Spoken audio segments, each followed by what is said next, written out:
Hey all, Hibber here. Today we're taking out the Wichita, and I haven't played this ship for a while. I think last time I played it was in Tier 7 Ranked last season. But other than that I haven't really played it a lot in standard battles.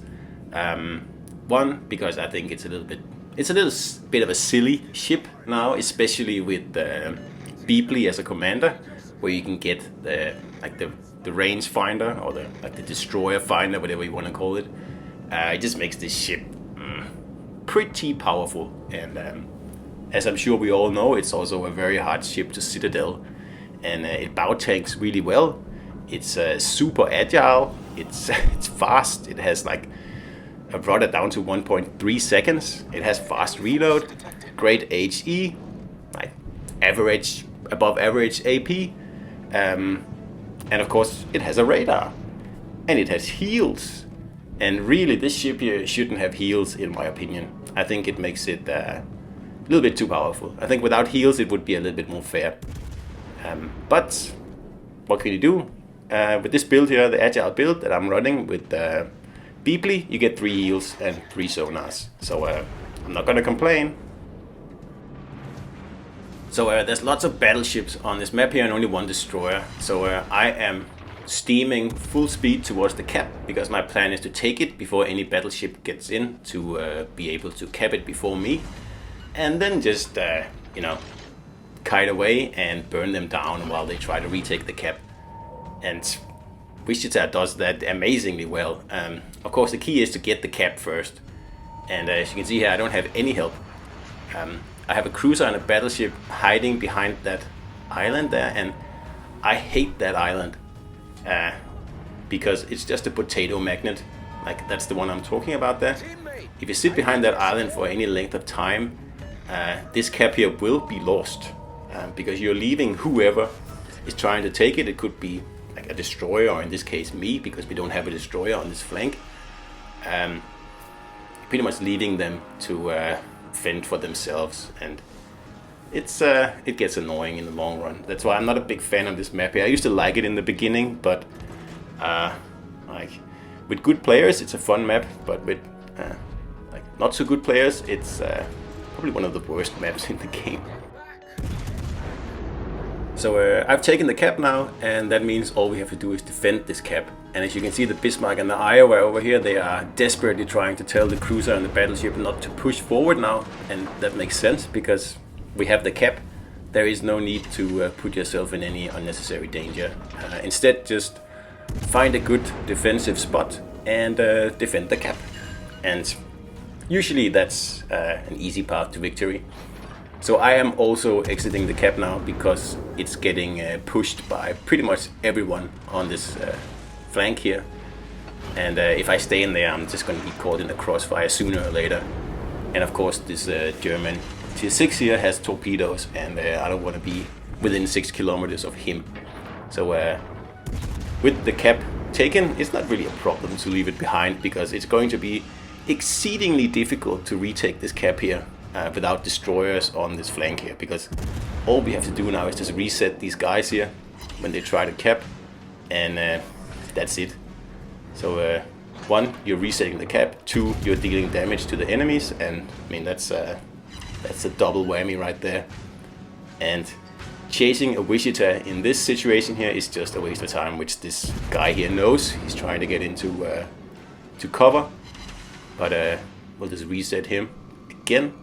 And like I said, chasing down a wiggling agile Wichita like this, that is just a fool's errand. So I would have given a lot to actually have torpedoes in this battle here, and I would have given, well, probably a few dollars to have played Albemarle instead of Wichita here, because I need torpedoes to scare off all these battleships here, because my battleship is not in the best position to help me. He's sitting behind the island as before, and he can really only fire at a tiny bit of the cap, meaning that we are going to lose this cap here that I just spent considerable effort taking. And there are just a lot of battleships on this flank here.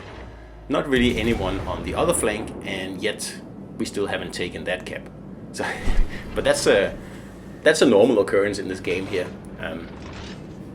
So I will let this guy bow tank his way out of trouble here, and then I will try to approach these guys from the other side, because there are a lot of people pushing in here now, and we need to just drag out time a little bit, so the guys over on the other flank can finish capping B, and then point their guns this way and pretty much hit at all the broadsides that are visible over here.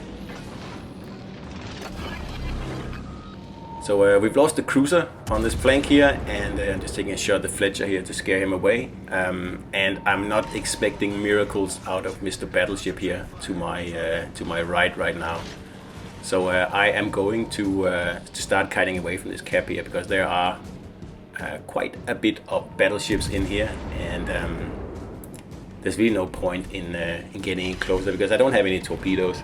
And like I said, if I was an Albemarle, or even better, Hipper at this moment here, I would probably push in instead.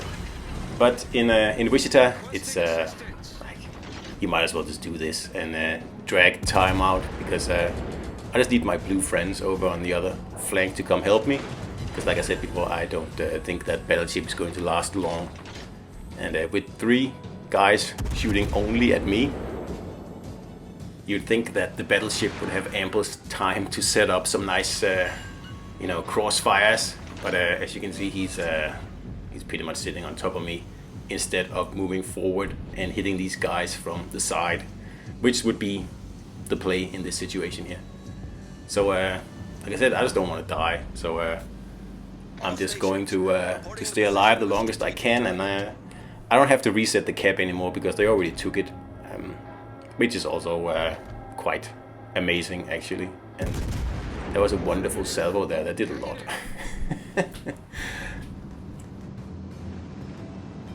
So one of the main reasons I don't really play Wichita anymore is, like I said at the beginning, it doesn't have any torpedoes, and I want torpedoes. It's as simple as that. And that's why Albemarle has pretty much replaced my Wichita, basically. Because at least Albemarle, you get torpedoes. You don't get the bow tanking ability of Wichita, which I'll show here in a minute.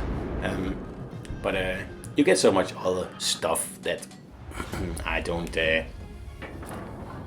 play Wichita a lot anymore. So sooner or later, this Iowa and the Richelieu, they're going to be tired of shooting at me. So as soon as that happens, I'm going to go dark, and then I'm going to turn around and I'm going to hit into the cap again. Because if these guys want to win this battle here, they are still ahead on points, but that's not going to last long.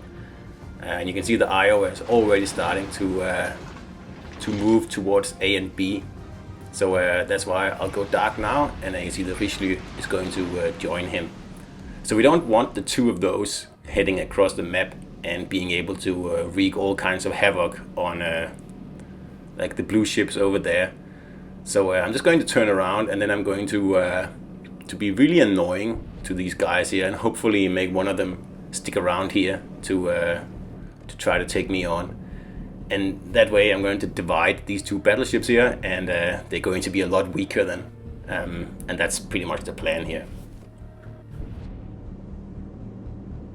So if I get a choice, I'm going to pick on the Richelieu, because he can't overmatch my armor. So I can bow tank my way out of any trouble, basically, which I'll have to, because I'm going to have to push in here, and I probably won't get a chance to turn around. So he's there, and just want to give him a bait shot here and see if he takes the bait. Of course, this is like probably the worst idea in the world if you're in this position here, and don't let an agile cruiser like this bring you out of what it is you were doing. But you can see here, he's turning now, and that's exactly what I want him to do. So instead of the blues facing 2 battleships and a cruiser, they're only facing 1 battleship and 1 cruiser when this guy here starts shooting at me. And like I said, he cannot overmatch my armor. So the only way that he's going to be able to take me out is with HE, and I am going to out DPM him easily with HE. So like this battle is already decided now, and that's why this this really is a mistake. He should have just continued and ignored me. Tried to go dark, I guess, or something like that. But on the other hand, we all know how annoying an HE spamming cruiser is, and especially one sitting in open water like I am here and just begging to be citadeled. And I mean, I don't blame this guy for well, either being annoyed and taking me on or thinking that I'm an easy kill. But I mean, anyone who faces Wichitas know that they are not an easy kill, especially at this range here, which is perfect for me. Because it's enough range for me to not just bow tank, but also deflect most of the incoming shells. And I'm also very accurate with my HE at this 10 kilometer mark here. So like I said, I'm going to out DPM this guy here easily. And as you can see, I'm just trying to fit in between the shells as well as bow tanking them. So he's hardly going to do any damage at all. While at the same time, I can just shoot my HE every 8.5 seconds, and sooner or later I will win this. So if you noticed, I started this engagement here, the 1 versus 1 here, at about 105,000 damage, something along those lines, and I had about 14,000 health left, something like that. So this is well, how it pans out, because when this guy here sinks, I will have taken just around 50,000 damage off him, and he will have taken about 6,000 off me. So that's a 10-to-1 ratio. And if there is like a better example of why you should not engage in a duel like this with a Wichita, then yeah, I'd like to see it.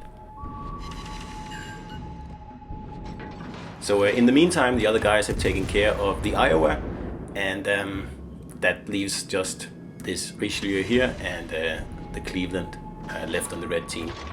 And another thing I forgot to mention, a reason to split up this battleship from the rest is in case he runs will to rebuild, well, then he's also in trouble now, because there's no one around to actually help him rebuild. So an arson is there, and he just gets the last salvo there, but doesn't do anything. So that leaves the Cleveland somewhere on the map doing who knows what, and I'll just head in and for good measure try to see if I can't cap the C cap here in the final minutes of the game. But as you can see, we are well ahead on points now. We were behind only a few minutes ago, 5 minutes ago, something like that, but we managed to turn it around, so that's a good thing.